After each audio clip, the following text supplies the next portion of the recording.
Hello, this is Kara from Kara Tarot, and I can barely contain my excitement as I share with you today the Westwood Tarot.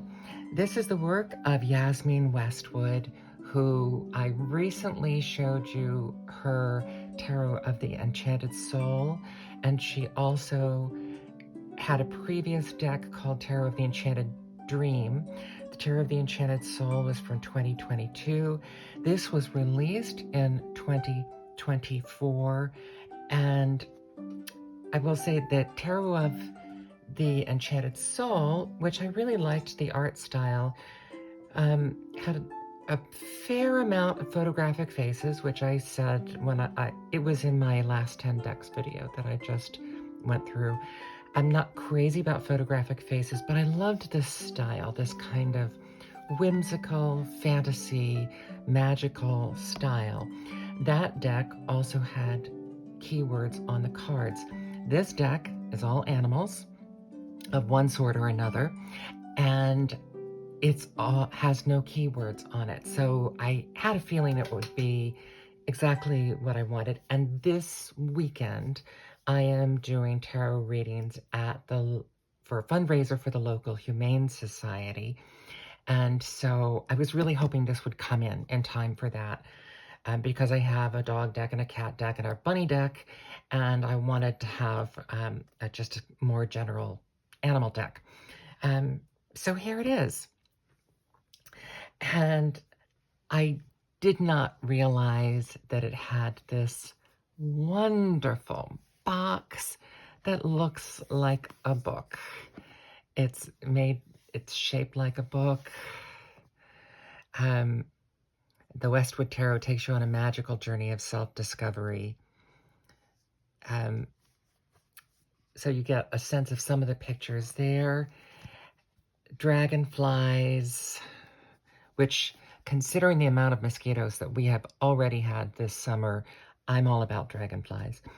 And then it has the magnetic closure. And when we got there, we found that it was the best kind of place, full of excitement and adventures, by Enid Blyton from The Magic Faraway Tree. So Yasmeen Westwood is the artist, and I already have the cards out of the box. So it's just nice. Yes, they're already out of the box. I'm sorry. That's my dog.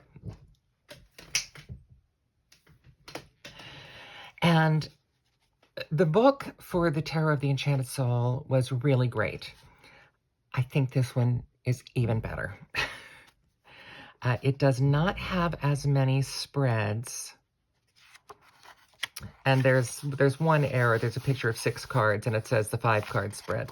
So, but it has a 3-card, a 5-card, and a 9-card spread. And this 9-card spread actually looks very interesting to me.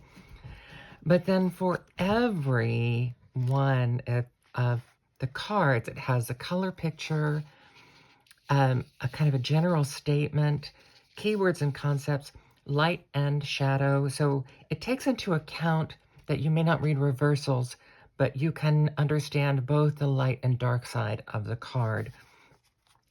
And then for each one, it describes the scene on the card, and then tells the Empress in love, the Empress in career, the Empress in wellness and finances, the magic of the Empress, the words of wisdom from the Empress, which if you were looking for just a quick read, that's probably where you would go, the spirit guide, the animal, and the further indulgence, which is just kind of an exercise to do, to kind of connect with that card.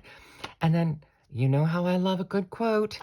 Every card has at least one quote. Some of them have 2. And so that's for the majors. And then even here we have the 4 of Wands. You still have all of those aspects of it, including the quote for each one of them. So I am just absolutely tickled with this book. Absolutely tickled. I have already recorded a reading for tomorrow with this deck, and really enjoying how how the book works with doing a reading. As I think I've told you before, I always, when I'm beginning to work with a new deck, I like to see what the book has to say, even though I might be able to read it without it. Depends on the deck. There are some decks I just dive in and I never read the book. So they're out of order because I've already been working with them. But here we go. And I think once again, as usual, I will just put on some music and let you look at the cards. Although you might hear me squealing in the background.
And ending with the 10 of Pentacles at Christmas. All of these family things, including the family dynamics of Christmas, which can be a mixed bag. And you've seen throughout this the lovely backs, gilded on the edge with a gold gilding. It did stick. I had to carefully separate them, but now they're fine. I'll do a little shuffle. These are not Oracle weight cards. They are more bendy than Oracle weight cards, even though they are Oracle size cards.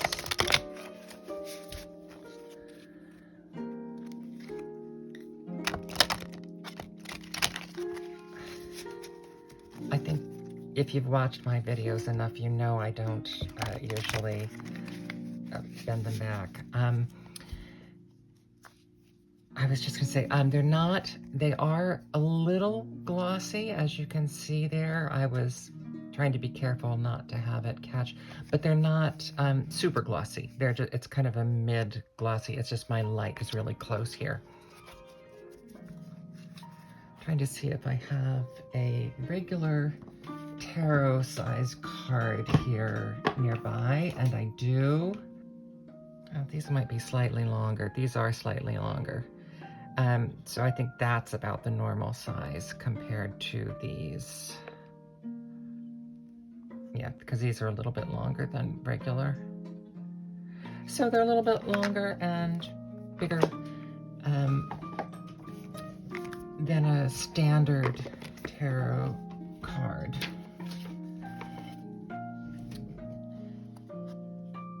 And I'm going to take a little break and come back, and I'm going to do an Arcana battle with this deck.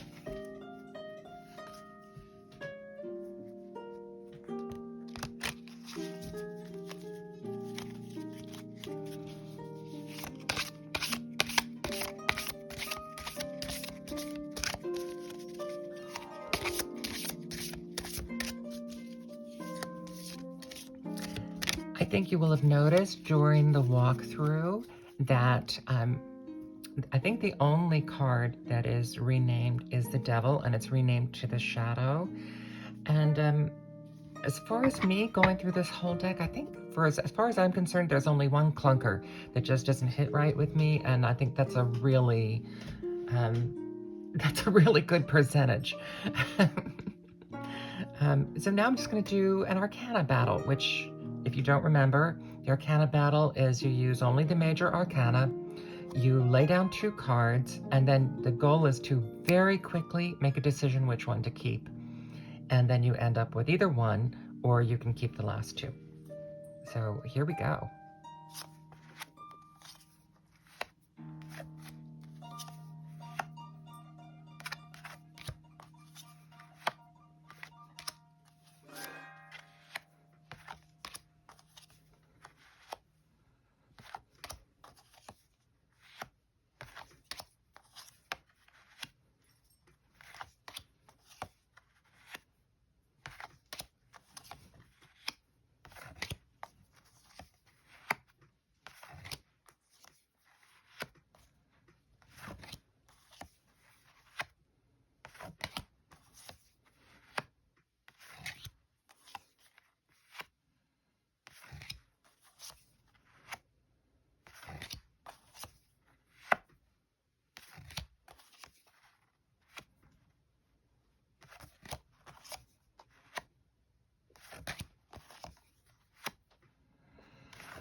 Okay.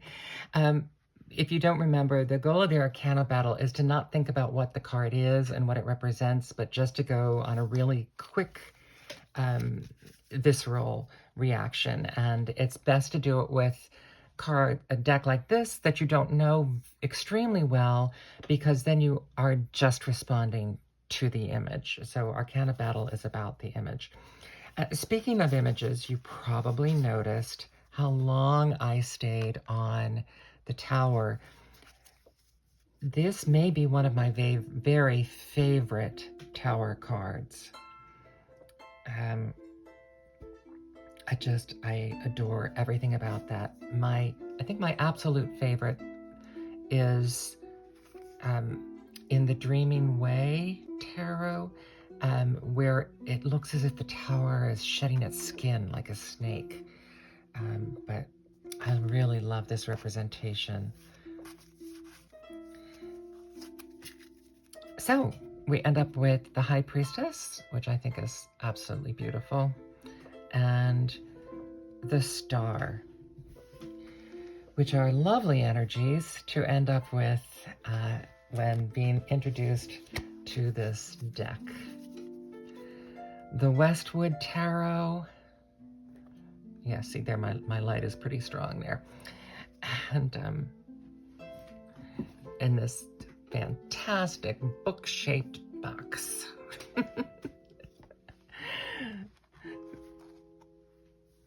I hope you enjoyed that. This is Cara from Cara Tarot. Have an insightful and hopeful day.